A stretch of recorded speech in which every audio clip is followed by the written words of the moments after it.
Good afternoon, everyone. My name is John McDonald, and I am a product manager for analytics for EBSCO. Prior to EBSCO, I worked for 20 years in academic research libraries, primarily in Southern California. So I'm glad to be hosting today's panel. We have an exciting topic to discuss and a lot of presenters, panelists, I should say. We're going to go traditional panel style, so no presentations, no PowerPoint for you guys to read. So it'll be much more of a discussion. We've got a number of really great topics to discuss. Basically, we're looking at hearing from our panelists about the pros and cons of using analytics in libraries and the good things that hopefully we're going to be able to do with more advanced analytics, but also the addressing issues around ethical use of data and privacy concerns. And we, as you guys know, analytics are everywhere these days. Google knows you're sitting in this ballroom right now listening to us. They know who's here with you. When my plane touched down in Charleston, I immediately got Facebook ads for local events. So all of us in our private lives are being tracked with everything. So collecting and leveraging that data is what Facebook and Google do. We in libraries and on our campuses also have a lot of data, and we haven't necessarily wanted to or advanced the art of collecting and leveraging that data. At that campus level, the Horizon report has for years listed analytics technologies as one of the most important advances in educational technologies for our campuses. And for the last 2 years, they've actually listed it as in its category of widespread adoption within 1 year or less. So as you probably know, many of your campuses are keen to study the engagement of their students and faculty with campus services, including the library. And probably more importantly, funders at all levels from campus on up are looking for hard evidence, hard data to use as evidence to make sure that the university is meeting its educational mission. At the library level, we may all feel we're a bit behind in our adoption of analytics. It was actually the reason why I left academia to go to EBSCO was to try to advance the art and science of analytics and the application of analytics techniques in libraries. And as a librarian, I always struggled to collect, organize, and preserve the data about our users and our systems and services. But new products are consistently being developed these days as technology continues to take over our lives. And those products are evolving to meet our needs. And also, they help us highlight what more we need to do. So the question of what should we be collecting about our users, what shouldn't we be collecting, and how should we protect their privacy. So analytics can be used in so many interesting ways. I think you're all here because you're interested in hearing from our panelists about how they're using analytics currently and how they hope to in the future. But we're just at the beginning. We've had counter standards for a number of years, and that helped us guide collection management decisions. But libraries have collected data about their systems and services and their patrons for a long time. So things like gate counts, items added to the collection, circulation numbers, and all those other good things related to collections. But probably more recently, over the past 10 years or so, we've started to collect a lot of data about our services, including our people and our buildings. So we have those gate counts, but I've seen studies with how libraries are leveraging Wi-Fi usage logs, instruction statistics, and other types of counts that provide valuable insight into how our patrons are engaging with our systems and services. So the future of analytics, from my point of view, is finding how to take those disparate data points, commonly stored in different information systems or stored, worst case scenario, offline in an Excel spreadsheet on someone's laptop that works in the library, and connecting those to combine input measures, output measures, and then overall the outcomes, the effect of what your patrons are doing and using.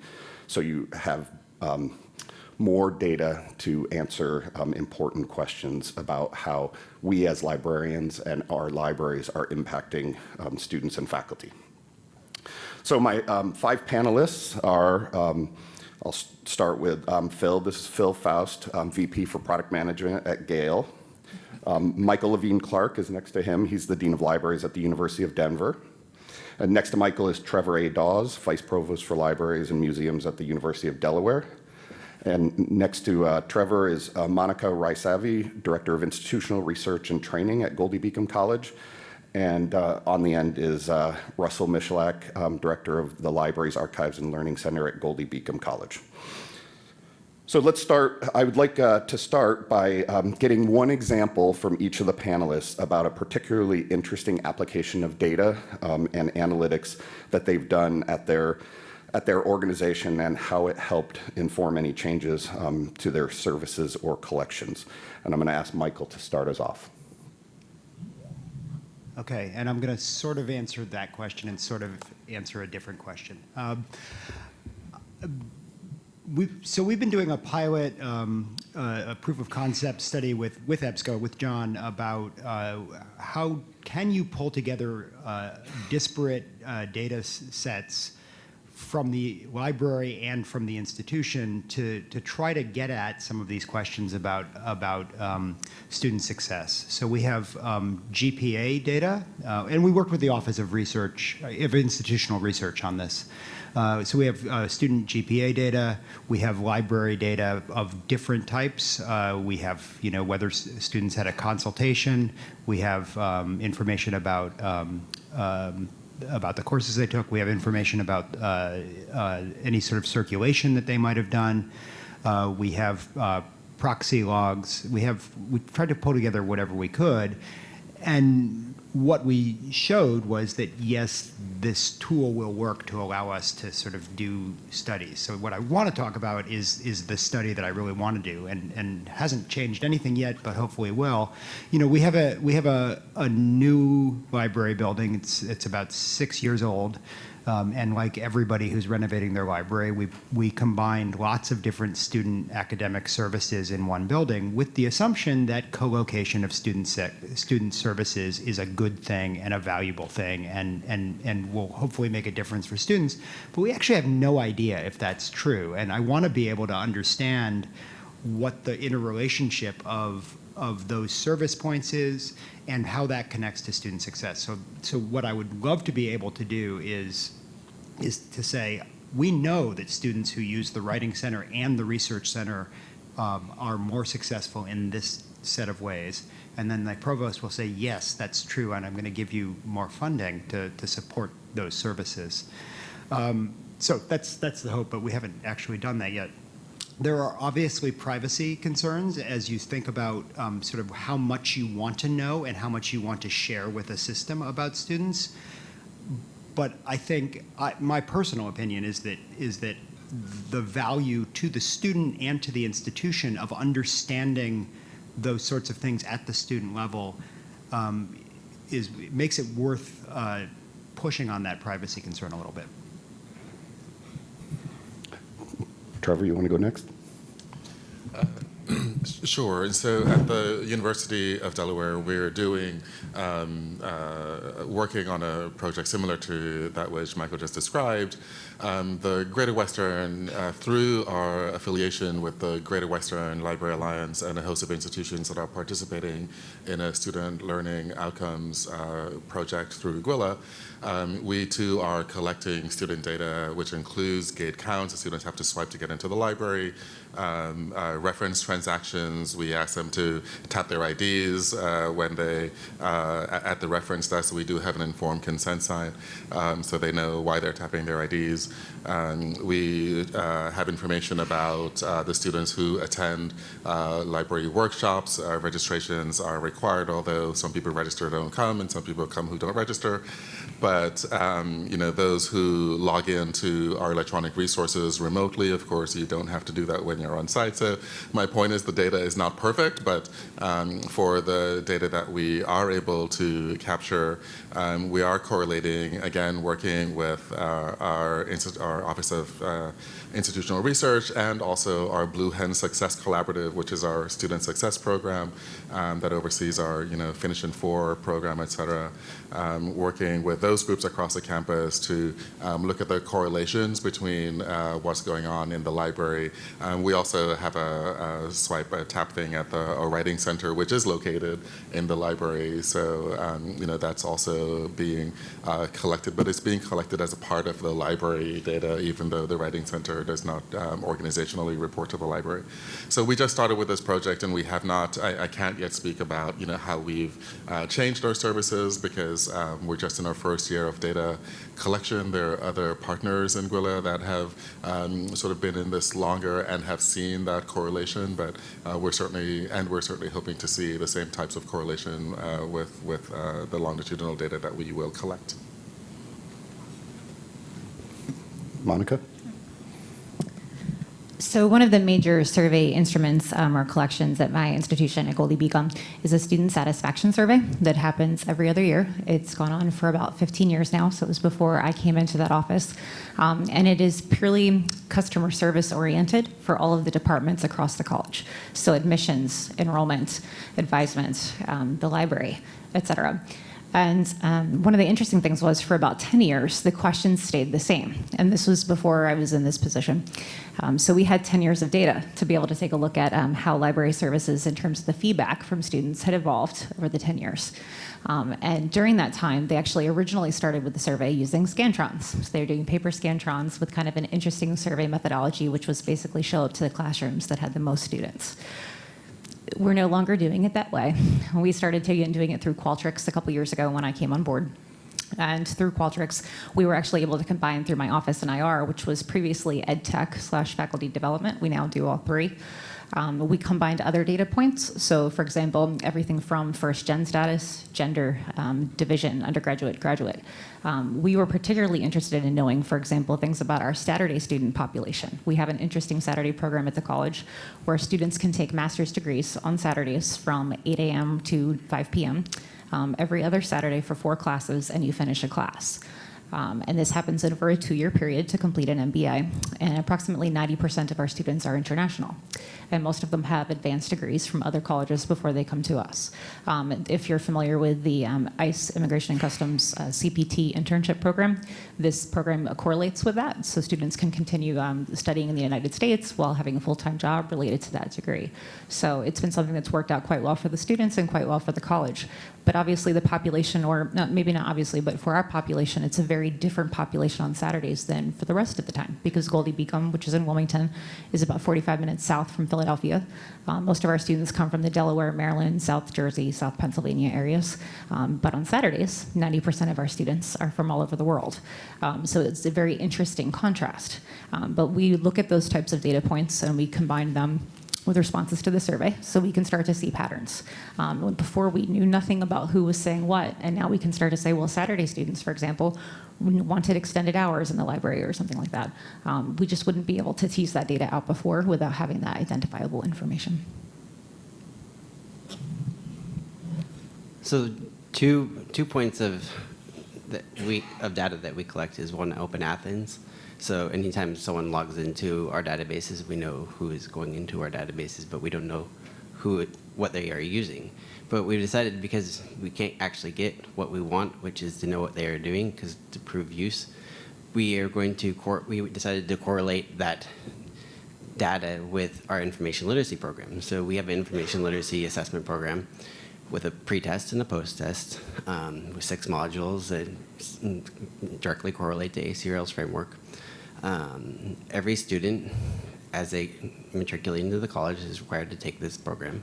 The graduate students also have to take this program as an online course.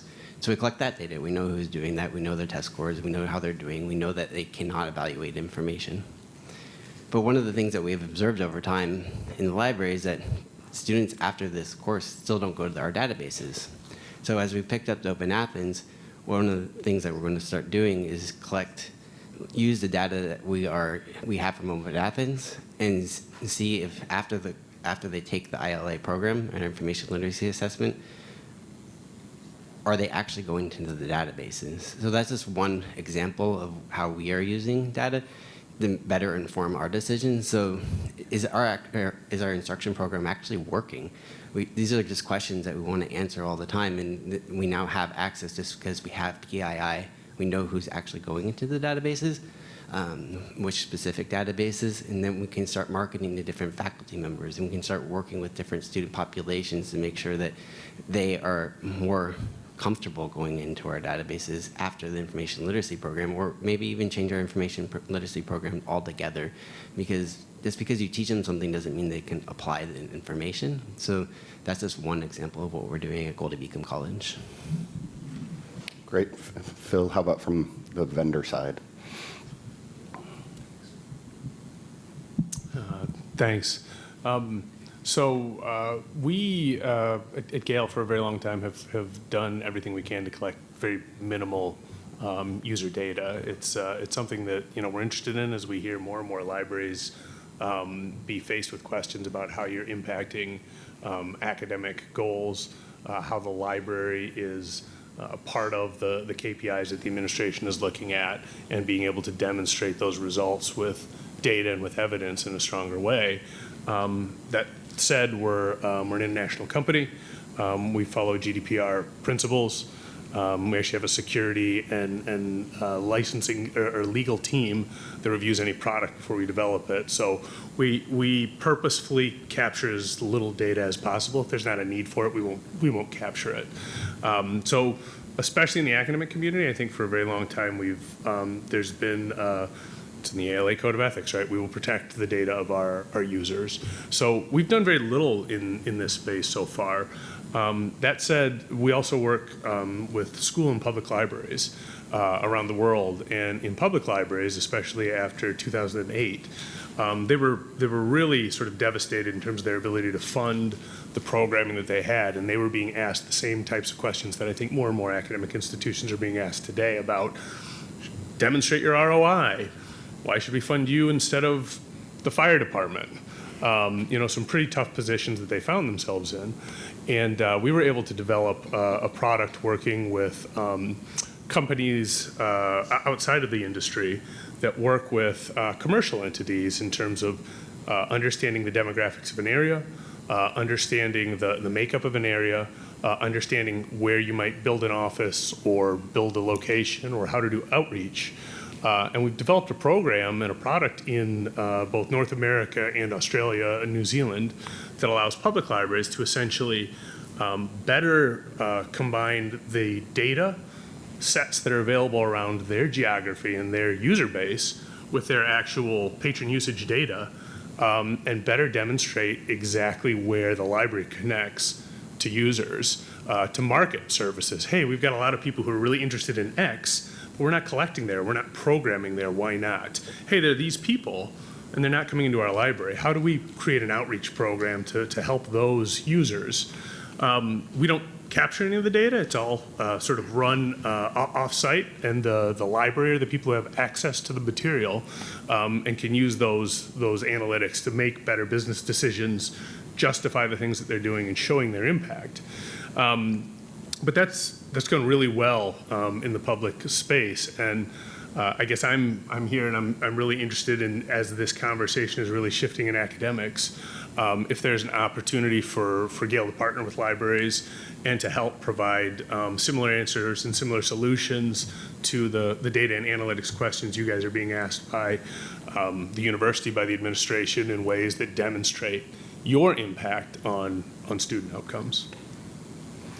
So that's a great segue to the next question. I'm curious from each of your perspectives, what do you think are the greatest prospective uses of analytics for libraries for positive change, and especially where you see, speaking of partnerships, where you see library partnerships or library campus partnerships, or for EBSCO and Gale and others, library vendor partnerships? Whoever wants to go first can go.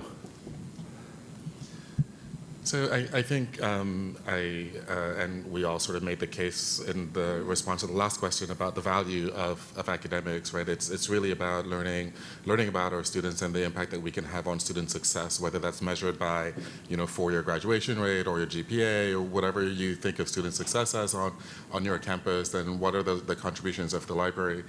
We're involved in this partnership, right, through Gwila in our particular instance, and I'm torn about I'm very appreciative of that partnership, both on campus with our institutional research office and our Blue Hand Success Collaborative, and with the broader library partnership, because this is being done by a number of institutions, I think over 20 institutions through the Gwila project. I'm a little leery, though, about working with vendors, right? Because we have a lot of really private data that we're collecting about our student population, and while one could argue the students are sharing their information in a host of other places, and some might even argue that we should not be collecting or using this data ourselves, I think there's and it's a fine line, and one that it's really hard to say, why that line even exists. But it's a hard line between using that data institutionally, because the student has opted to come to the University of Delaware, and we are there to ensure their success, right? And so we're using this data for that purpose. Providing that information or with an outside non-academic entity, for me, is a little troublesome. Just on the when we think about those privacy issues, and then what I appreciate operating within GDPR and the privacy concerns that the vendors will express as well, but what will that information? How will that information benefit the vendor, and in order to provide services that we may or may not want, or that may or may not really have benefit to our students? So I would have to think a lot more carefully, in fact, before partnering with a vendor, particularly around this issue. So I'll get to the question, but I'm going to respond to that. So we chose to work with a vendor partly because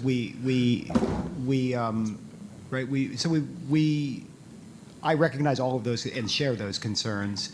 We didn't share student data directly. We shared we passed through something that allowed it to be connected to something, but only we know who that student is, right? There's the information about the actual student doesn't get passed through to the vendor, right? It's not actually identifiable for a particular student, and we have to do that within the Office of Institutional Research.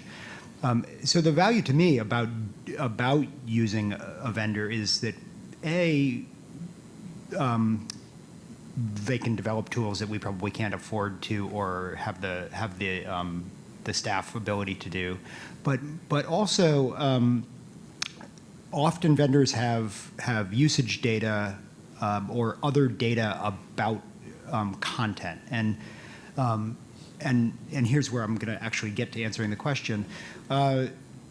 I'm really interested in understanding usage of content, ebooks, journals, whatever type of content you want to think about, at the user level.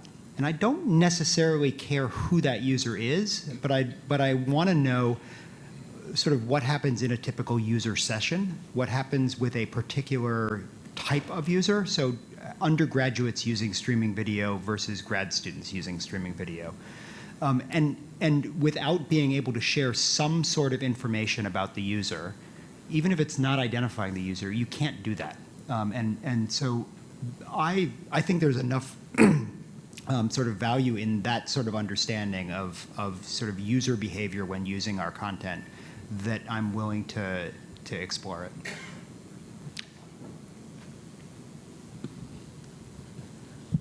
So So coming at this from the academic affairs side of the house, the faculty development side, we've worked with, to some extent, learning analytics basically for my entire career.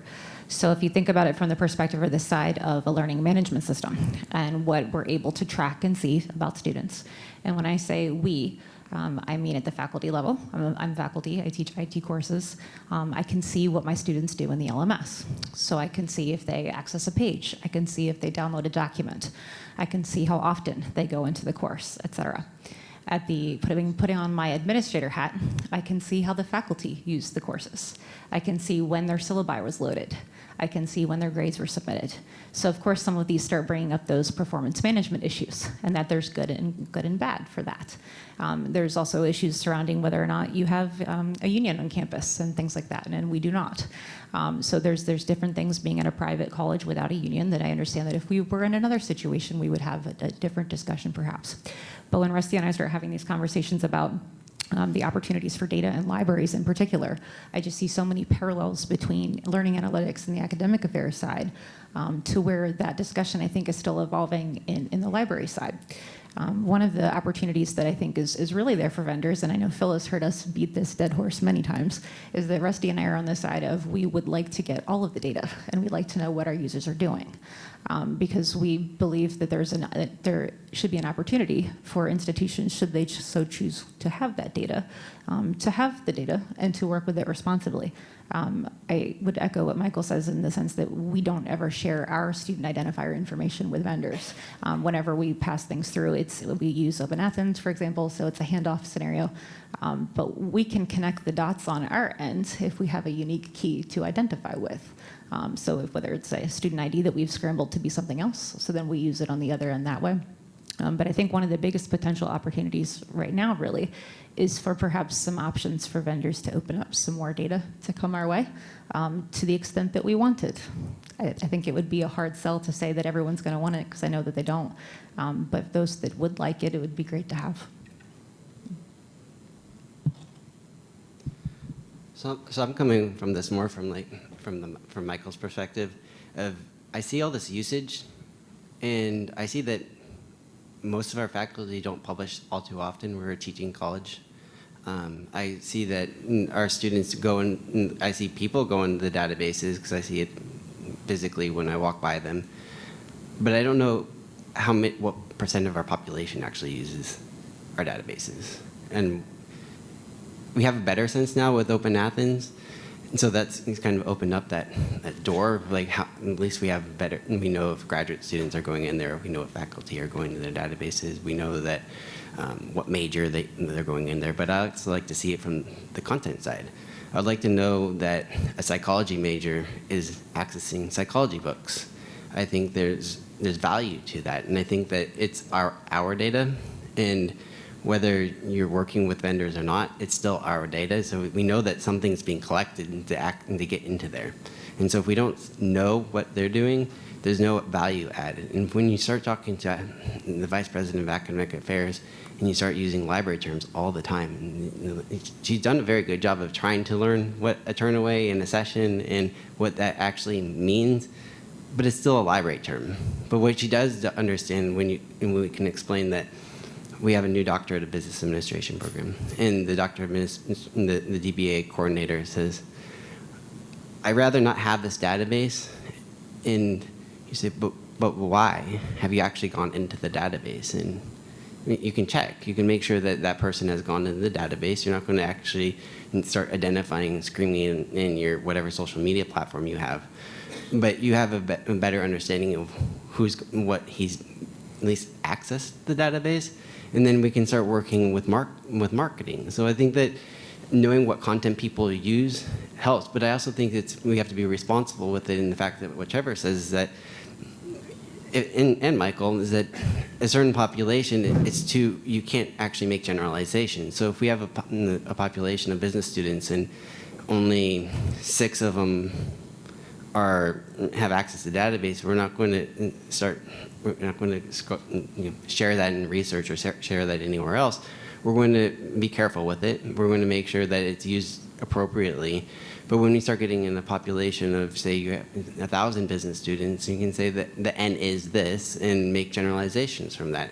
I think without knowing what content it is, it's very hard to prove use, because basically, why not do I just share with the directory of open access journals, and why shouldn't I just stop paying for the databases? Because I know they can get the content. We're a teaching and learning school. We're not a research school.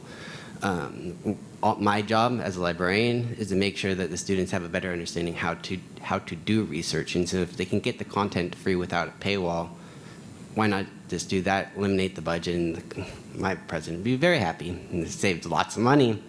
But I think that if the vendors are collecting any sort of data, whether it's with a unique key or not, we can start making better, we can hypothesizing what people are doing. We can also work with students, and I run the learning center. We can start working with students who are at risk, who have never done anything. We can start having tutoring sessions with the students, because they've never ever gone into the databases. They haven't accessed any of the books. But Monica and I have been working a lot in using the LMS in different ways to prove use. And it just kind of opened up my eyes. Like, I came from the rare book world. We don't collect data, but what data we do collect is that when a researcher comes into the reading room, we know exactly who it is. We can go to, John used to be my boss, and I would go to John, and my supervisor would go to John, and she would say, X number of researchers from these universities have used these collections, and that's added value. We don't have a huge population of special collections who are coming to use our collections, but the research that they are creating from that has added value to the special collections, where it's a lot easier to make a case to give more money to that school, to that different department. So it goes the same thing for our content. Like, why shouldn't we know who's using X, Y, and Z? Because then we can help support the different majors that we have on campus. Otherwise, it's going to be very hard for us to justify increasing their budget.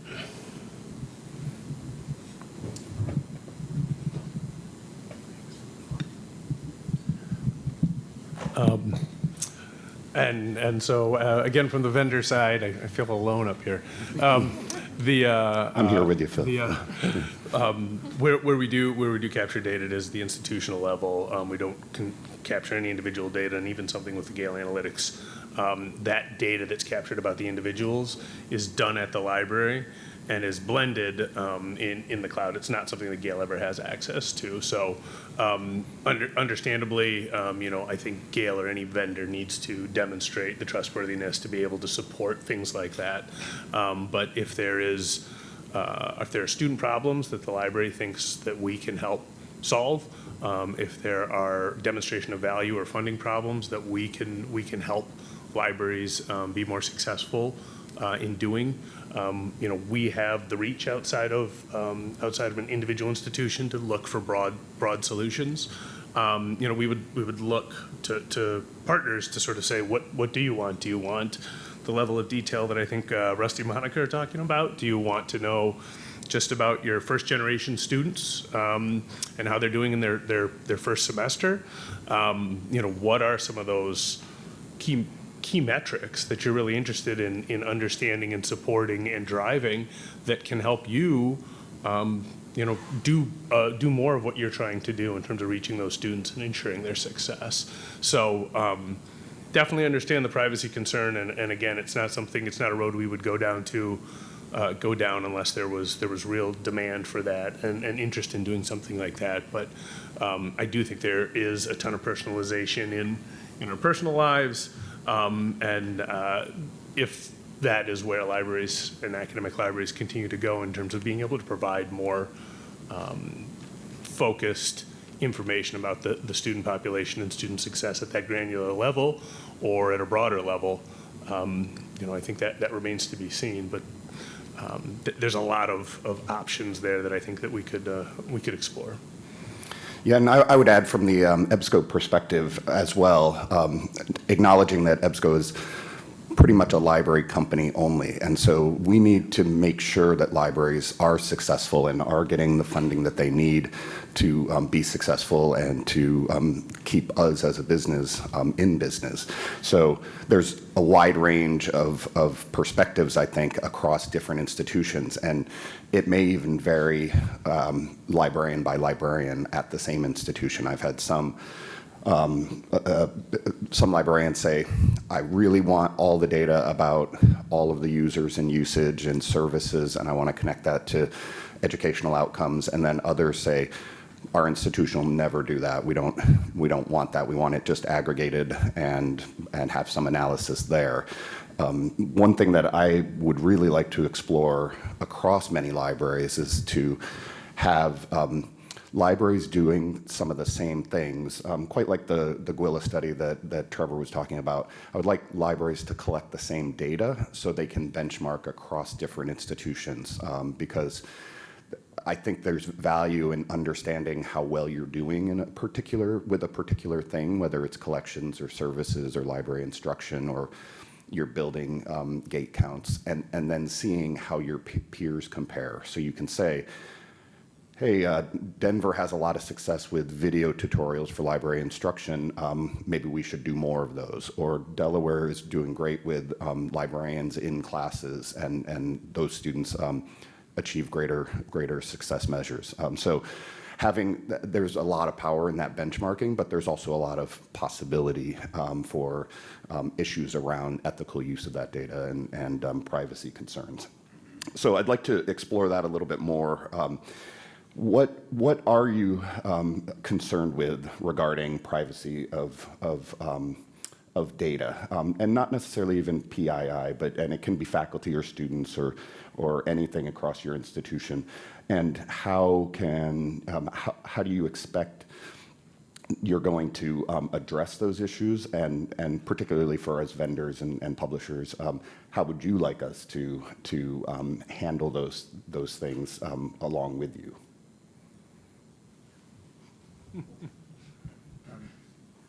All right, that's a lot of questions. So I think we've all said that we don't pass on identifiable information about a particular user to a vendor, and I don't think we have any intent to do that in the future, right? So in terms of sort of how we at the University of Denver want vendors to help is to develop tools that allow us to sort of understand user behavior in a way that helps us help the students, that helps us communicate to our administration about the value that the library is providing to those students so that we can ask for continued funding. And also the ability to benchmark against other institutions. I've been doing a lot of work trying to understand and trying to demonstrate to my provost how the library compares to similar libraries at similar institutions. And I'm able to show lots of things like, the budget and the staff size and sort of a lot of things like that. There's nothing about what does the library contribute to student success? What sort of services does the library provide? Those are much harder to identify, and a tool that could allow you to do that, I think, would be helpful to me as an administrator of a library in arguing for funding for the library. I would agree, so I'll just pass to my colleague. I guess just to add on to what Michael said, I would love to see more vendors in particular offering API hooks to connect, for example, for Tableau. Despite being an IR, I'm not really a traditional IR office in the sense that my office doesn't handle iPads, which is kind of unique. So typically, if you're familiar with iPads, they live and die by snapshot data, point-in-time data. And I definitely believe in snapshot data because it gives you a cutoff point and you can do comparisons. But I would love to be able to query against live data from the aspect of being able to build dashboards to really see on a daily, weekly, monthly basis how students are doing, what students are using, And that can feed into things like early alert systems, warning systems, in terms of for things like student retention and that sort of thing. From an academic affairs side, again, 6-month-old data about who's not going in the program or in his databases for an information literacy program, meaning they could be struggling, and a first-year comp course is useless because at that point they've already finished the course. Or not successfully completed the course. But if I had known 2 weeks in that I know at the state that Rusty's librarians are going to go in and do a information literacy session, they should be accessing the databases. We should see hits going up. We should see access to XYZ. If we're not seeing that access, we could have triggers set up to warn the appropriate individuals so they would know. But it's more data faster and in a real-time manner that we can hook into other systems. So as usual, I echo what Monica says. I believe that we need to have better data visualizations, and Tableau is one way that we can do that. I know there's the ability to use API to get those data visualizations. I think I struggle a lot in our library with basically making a case for any of the services, because I know that if a librarian goes into and does information literacy, I know that, and I can see that there's a spike in database usage, but I also don't know exactly who went in there. It could just have been anybody that day. It could have been the Tuesday that someone wanted to go in, and a whole bunch of people had the paper due the next day. So I don't know if the information literacy instruction section was actually, did that make people go into the databases? Well, I don't know. But I do know that when we know exactly who goes into the databases and who starts looking for things, we have a better argument for it's my administration of why we have these databases or this content in the first place. I also know that for most of our administration, the thing that works really well is one of the 2 data collection points that aren't actually PII are we just have a regular gate count, and so we know a number of people. We don't know how many of those 83,000 were FTE of 1,900 are unique, non-unique. We have a happy or not terminal, which basically collects sentiment. Obviously, that's not meant to collect PII, but it does collect. We ask a basic question right by the circulation desk: how happy are you with our customer service? So we provide data points, and we combine data to show gate count for the week and customer service and satisfaction or dissatisfaction with customer service, and that means a lot more to our administration, because these 2 things are correlating, or at least we're making an attempt at correlating.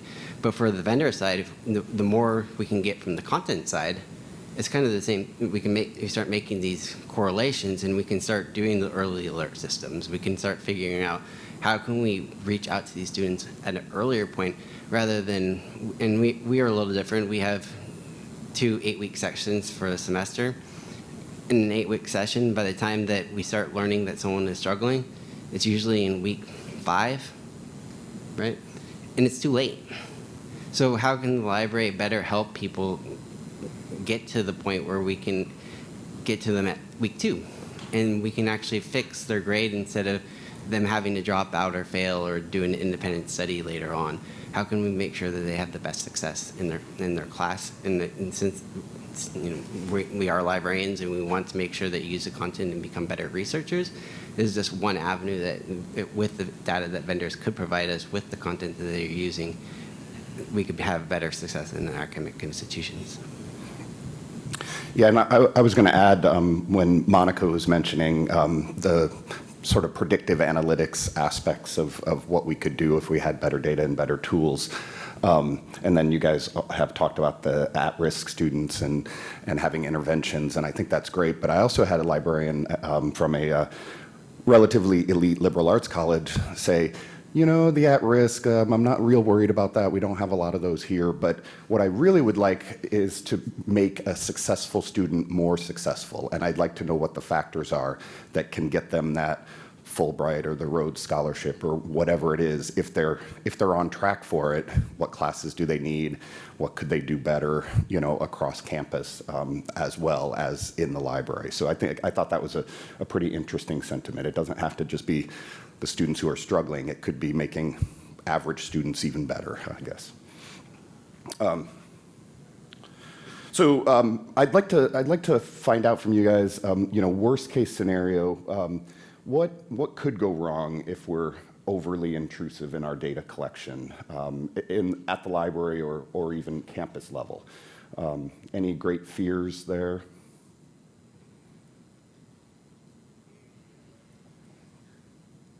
Because you guys didn't want to share your data with vendors, and I'm wondering, what are we going to do? No, I mean, if you think through sort of worst case Big Brother scenario, the university is collecting data about a student. They know everything about that student's use of the library. They know that the student came in at this time and did this and that, and then that student fails out.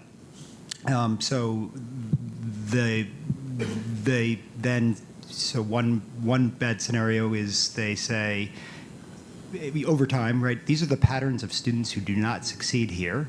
We're trying to make the university ranking go up. We're going to stop admitting students of that category, right? So that's one possible bad scenario. The more you know, the more you can use it, maybe for bad purposes. And then there's also, it turns out the library is not actually valuable would be the other one. I don't believe that, but a couple of scenarios.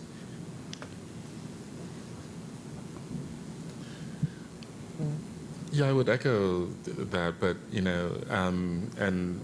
but to turn the question around, I believe that the benefits of using this data, or collecting and using this data in the ways that we've described, outweigh that. I'd like to believe that we, both in the libraries and at the institutions of which we are a part, are much more responsible in how we would use that data, and that we would never get to this place that Michael just described. And I actually believe that too. So I believe that too. I think that inaction of not using PII far outweighs the risks of losing or not protecting data, or personally identified information. I think that basically the information that we have collected in the library in collaboration with institutional research, and I think the most important thing is data stewardship.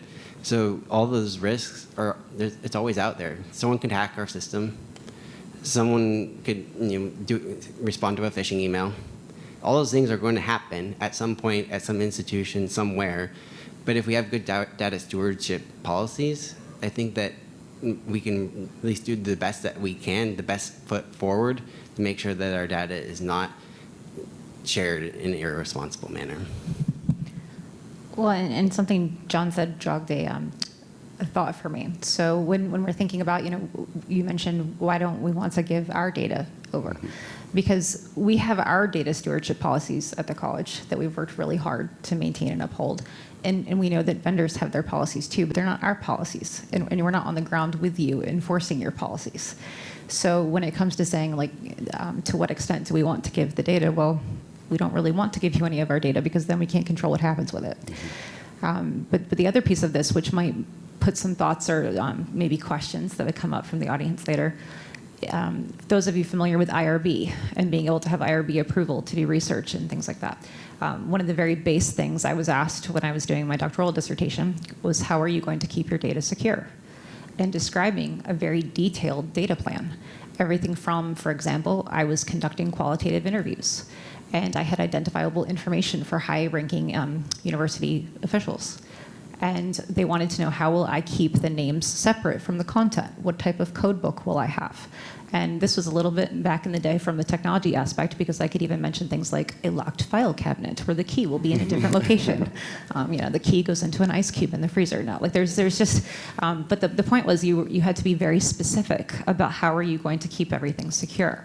So I think sometimes when people get a little bit antsy about, well, I don't want to know this information because what if it's stolen? Well, as Rusty said, things happen. Target hack, like things occur. But you have to have a plan in place. And you also have to have a plan in place for what happens when the stuff hits the fan, so to speak. If you are to have a breach, how are you going to inform people? What are you going to do? So if you want to collect that data, you have to be responsible about what happens inevitably if something does go wrong.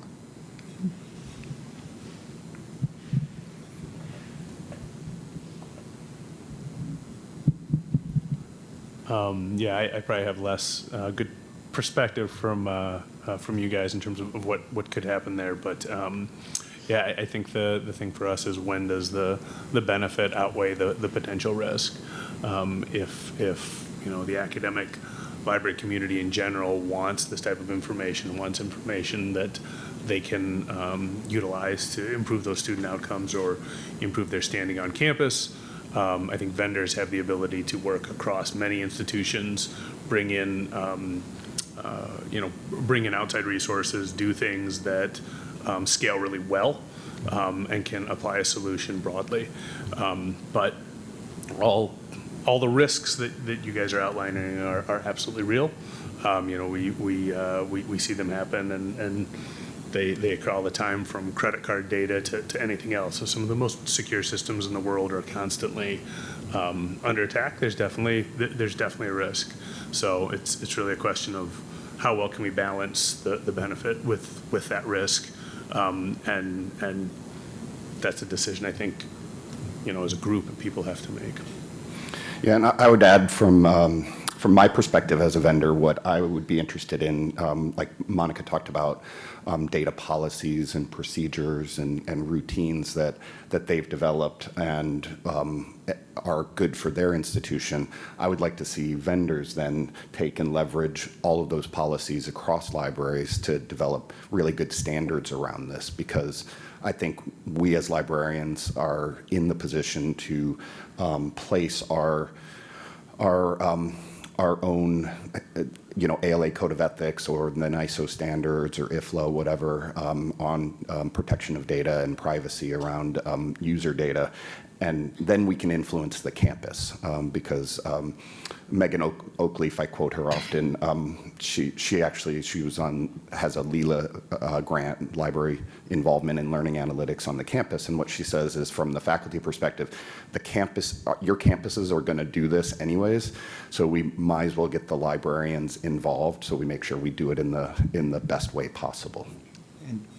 And I'm going to just echo that. So I was telling my provost about the proof of concept that we were doing with EBSCO with this student success data, and she was, so I was explaining it and explaining how we were protecting the data, and I mentioned along the way that there was a lot of concern within the library community about privacy in this context, and she was puzzled. She said, but universities collect this data and use this data all the time. Why would library? And so I had to explain sort of, the ALA Code of Ethics and all of that. But from, the senior academic leader at my institution thinks of course we should be doing this. So I'd like to open up questions from the floor. If anybody has anything you'd like to ask our panelists. Rich Goss, University of Central Florida. From this sharing data with vendors, here's I don't think it rises to nightmare, but my headache scenario, where the detailed data by, not the personal identifying, but my graduate students in political science are using these databases, and the vendor has this data, and then the vendor's crunching these numbers and approaches my faculty in political science to convince them to put pressure on the library to cancel this database in favor of that database. And I don't know if there's anything specifically wrong there, but it feels like if the vendor has the detailed data to crunch numbers on where something like that happens. So I think that's just what's going through my head as I think about the detailed crunching data as opposed to getting reported out information. I've got another scenario if nobody's behind me. Yeah, no, I think that's a great concern. And I would say, I'm not sure we as vendors are that sophisticated to do that, but obviously if we're collecting a lot of data, we could end up doing it. And I know some companies, publishers, do actually do that with their data or with your data. So it's entirely possible. And I wonder if we can come up with some kind of standard around ensuring that we don't do that with strong license language and legal agreements. And yeah, go ahead.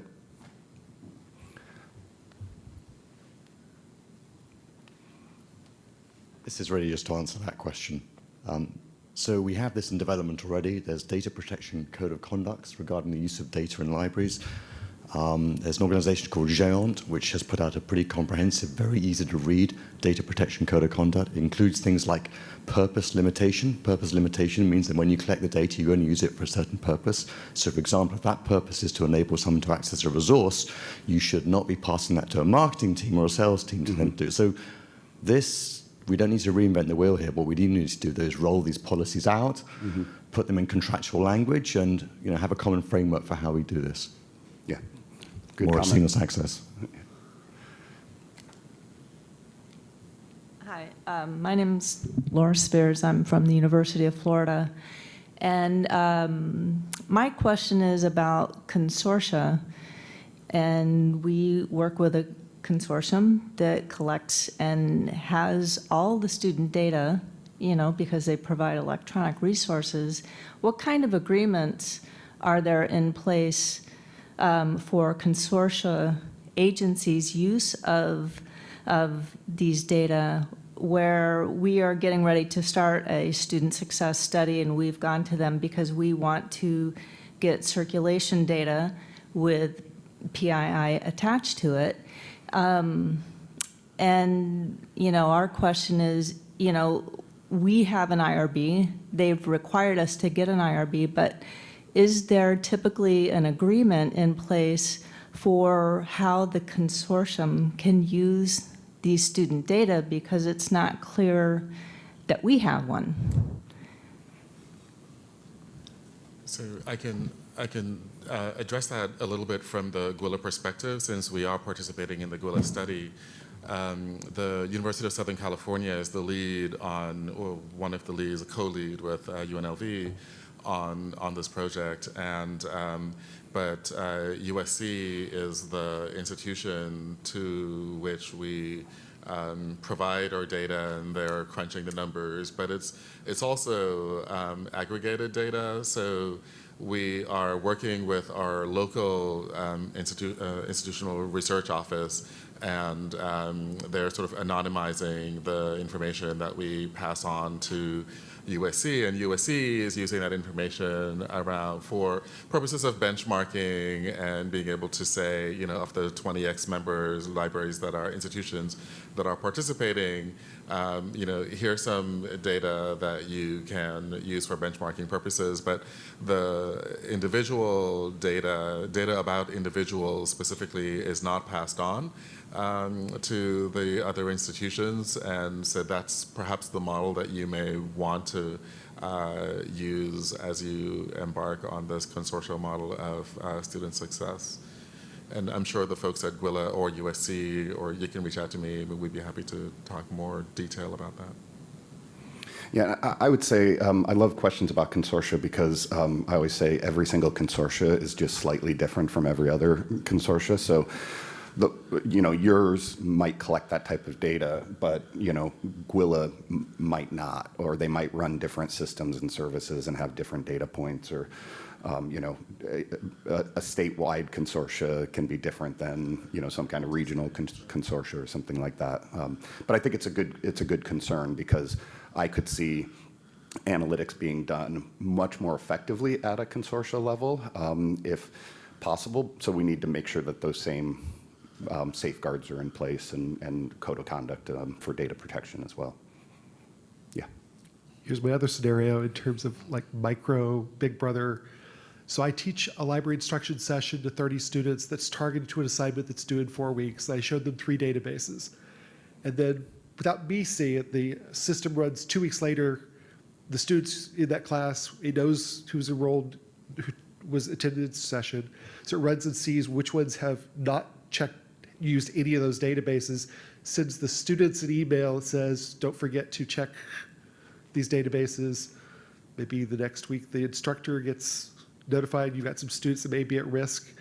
It feels like it's getting really intrusive in terms of privacy there, but it's how do you use that data? So I'm trying to think through what becomes a problem and what helps towards student success.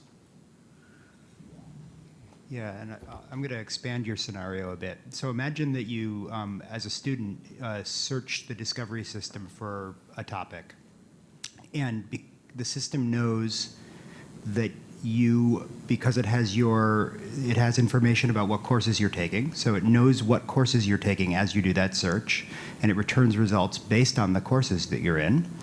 It knows what grades you've gotten in the past, what your major is. It knows a lot about you. And it therefore starts, so you could imagine this sort of going, and then the professor is notified and so on. So you can start to imagine scenarios where it maybe is beneficial, but it's really scary in a lot of ways because you can imagine how it could be used for bad purposes. There certainly is information being captured about students that is being used by their advisor or by their professors to intervene in some way. And that's happening across the rest of the university. We need to think about how we fit into that. I don't actually have a good answer, but we need to think about it. And I think perhaps the answer to that question that Michael was just searching for is, we have to really think about why we're using that data. And so the scenario that you described, there's an assignment given and the student 4 weeks later or 3 weeks later hasn't used the library, I think it would be perfectly appropriate for the faculty member to send a note to the student, hey, you haven't, you're not really on target to complete this assignment in the time frame in which you have to complete the assignment. That's the reason the student is here on our campus. Now the student may say, I bought the book, or I have access, I went to the public library, or there are a host of other ways in which the student may have access to that data, but without that connection, without that early intervention that Monica was describing earlier, the faculty member would have no way of knowing that the student is still actively participating in the course, and that's really what you want as a faculty member to know. So it's not only about using the library, right? It's really about, it's back to the student success, right? So the student needs to find those resources, and it could be in the library, it could be someplace else, but they need to find those resources in order to complete the assignment for the course, and the faculty member is doing his or her job by checking in with the student to make sure that that's happening. And I mean, you could even imagine that the reason they're not using the resources turns out to be that they're having some sort of a personal crisis, right? That is, right, you could use that intervention to discover that there are other things going on with the student and intervene. So I'm going to give a scenario that's not library related. I also run a tutoring center. And we have a policy in the tutoring center for every time that someone comes in to do a makeup exam or does a tutoring session, we contact the faculty member who they are trying to get help for. Because really it's the faculty member's job to work with that student. We are there to provide support as a support services unit, but the job is to inform the faculty member so that if that person is struggling and they see that that grade is they are failing or they're not doing so well, that they can start having a conversation with that student. And hopefully I see in the future with predictive analytics that we can look at the same thing with libraries, with the content that they're using, so that we can reach out to them a little bit sooner, but we can also have a conversation with the faculty member and with the student at the same time, and getting to maybe even to the learning center, whatever you might have to help support. So it's really a multi-pronged conversation. It's not just on the librarian's shoulder to fix and to make sure the students using the content or what are they doing or make assumptions of what they are doing, is to have a conversation with the faculty members so that their grades, so they don't fail or they do better even if they may not be failing. Because you can have people coming into the tutoring center who have an A and they have a few questions that the other student might not be able to answer or just want a little bit of help with the writing. And it doesn't, can't assume that they're failing, but we just want to have a better conversation with our faculty, and with better conversations with our faculty, I believe that the students' outcomes, the learning outcomes, can improve. Well, and I think a common theme across many of these things is using data to have conversation starters. And so I know that some of these things can sound scary. So for example, I liked the doomsday scenario that we could go to, and we were hearing some potential ones from Michael's description. But to be honest, when you were describing what if this happened with the database searching, my thought was, that's cool. Like, I would like to know that as a faculty member. I would like to know if they're going into the databases if I assigned it. And of course, I can see how this can be, Big Brother, and all some scary things can happen from it.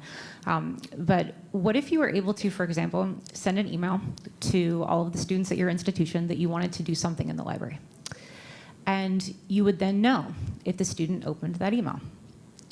You would know if the students clicked on a link in the email, because maybe a link in the email said, hey, if you need support related to XYZ, click here and you'll find out this.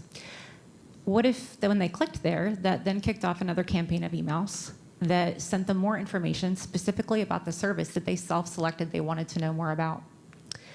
You can maybe perhaps start to see how this type of data collection can not only inform decision-making, but also help do customized personal user experiences based on what they're opting in to be part of. Those things are real now. We do that in our library. We use the service called ConvertKit. We email students to complete our information literacy assessment program, and they receive reminder emails on an X period of so many days. Depending on what they click in the emails, they get more information. They can also opt out. There's a variety of different things that they can do. We also do that with new faculty onboarding. We have a small office. We don't have the capability to do lots of face-to-face.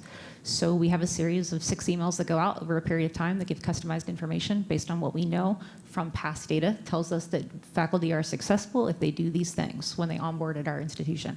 But we also have heard that they want more information. So we use different types of campaigns, like what we do with something called ConvertKit, to send out this information. If I was just blasting an email out without those types of affordances where they can click things and opt into other things, I would just be spamming them with all kinds of information that maybe they don't want to have. This way they can say, hey, I want more of this, or no, I'm good, I don't need any more right now. Mm-hmm. Yeah, the only thing I'd add is the point Monica was making. I mean, I think any sort of AI or automation leveraging analytics, when done most successfully these days, it facilitates a human interaction or a conversation. So I think as long as we look at the standards that are out there and we design in ways that the services that the university and the library provide, which aren't just the content, aren't just the databases, but they're those interactions with the librarians and with their peers and with their faculty and with their counselors. If there's ways to facilitate more of that without completely automating it, I think AI and data capture can do a lot of great things. I think if it completely becomes the human gets out of it, and it becomes something that this is purely optimized by a system to do the best thing, and it doesn't help facilitate an interaction to some degree, we're probably going the wrong way. I think we have time for maybe one more question. Yeah, go ahead. Just to follow up on that, in the tutoring example that you gave, do you make the student aware that you're in here using my service and now I'm going to let your instructor know? So I believe the question was, do I do I inform the student to let them know that we are going to contact the faculty member? Yeah, absolutely. Everyone should be informed if we're going to be contacting them. Our goal in the tutoring center is to make sure that they succeed. We have peer tutors. We don't have adult tutors and professional tutors. So we can do only the best that we can as peer tutors. Really, the load should fall on the faculty member. So we can provide services of more of how to read textbook, how to access a database that they might not have been able to figure out, or how to read a document, how to look at an abstract. It could be all sorts of different things that we're helping them with, but really the content, the expert is the faculty member. And so, but when the student walks in, they know that we are collecting their data. We do share that with the students. And so it goes back to data stewardship and just making sure you have the right policies in place so that they know that it's there. For everything that we do, we do follow GDPR, and we make people have to opt in to be able to do anything. But usually it's just a conversation for the peer tutors and let you know, like, I'm glad you helped. We could help you. Just let you know, we're going to let your faculty member inform your faculty member that you came to visit. We always tell them, we encourage them that they should make an appointment with their faculty member if they're missing something more on content rather than how to improve their study skills. Okay, we're right at time, so I just want to thank our panelists and thank all of you for coming to hear our session today.